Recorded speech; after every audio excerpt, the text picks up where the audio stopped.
চারিদিকে মুহুর্মুহু গোলাগুলি আর বিস্ফোরণের শব্দ। নির্জন রাস্তায় ঝলসে উঠছে মেশিনগানের গুলি। এভাবেই আবার উত্তপ্ত হচ্ছে মধ্যপ্রাচ্যের দেশ সিরিয়া। স্থানীয় সময় সোমবার দেশটির উত্তরের গুরুত্বপূর্ণ শহর আলেপ্পোতে ঘটেছে এ সংঘর্ষের ঘটনা। দেশটির অন্তর্বর্তী সরকারের সেনাবাহিনীর সঙ্গে যুক্তরাষ্ট্র সমর্থিত সিরিয়ান ডেমোক্রেটিক ফোর্সেস এসডিএফ এর মধ্যে শুরু হয় তীব্র লড়াই।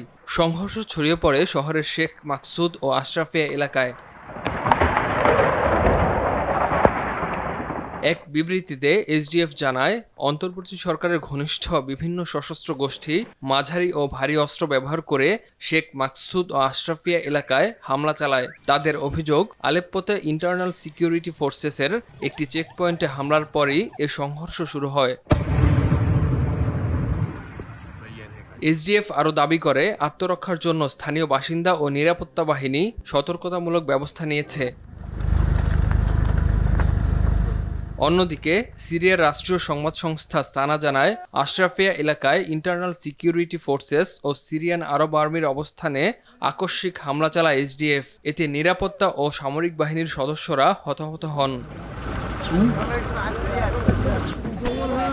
এদিকে যুক্তরাজ্যভিত্তিক Syrian observatory for human rights বলছে, মর্টার শেল ও ভারী মেশিনগান দিয়ে শেখ মাকসুদ ও আশরাফিয়া এলাকায় গোলাবর্ষণ করেছে সিরিয়ার অন্তর্বর্তী সরকারের অনুগত বাহিনী। সংঘর্ষের জেরে গাজিয়ান্তেপ সীমান্ত ও আলেপ্পো সড়ক সহ বেশ কয়েকটি প্রধান সড়ক বন্ধ করে দেওয়া হয়। শহর জুড়ে জোরদার করা হয় নিরাপত্তা ব্যবস্থা, মোতায়েন করা হয়েছে বাড়তি সেনা। এই সংঘর্ষ এমন এক সময় ঘটল যখন এসডিএফকে রাষ্ট্রীয় কাঠামোর সঙ্গে একীভূত করার সময়সীমা ঘনিয়ে আসছে। গেল মার্চে হওয়া চুক্তি বাস্তবায়নে দেরি হওয়াকে কেন্দ্র করে একে অপরকে দোষারোপ করছে দুই পক্ষ। বিশ্লেষকদের শঙ্কা, এই অচলাবস্থা চলতে থাকলে আলেপ্পো সহ উত্তর সিরিয়ায় সহিংসতা আরও বাড়তে পারে। ইমতিয়াজ আহমেদ, RTV।